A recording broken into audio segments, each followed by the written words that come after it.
Cassandra Samoa, c'est à savoir.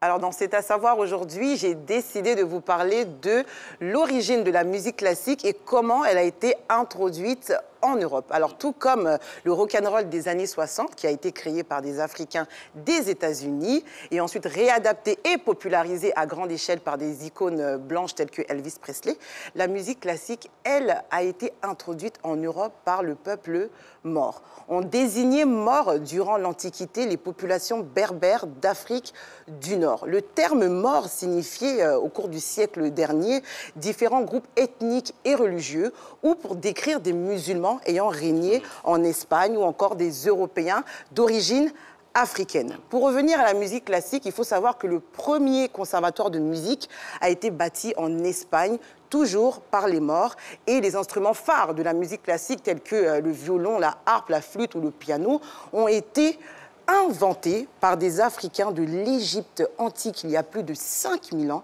et ensuite introduits en Europe. Voilà.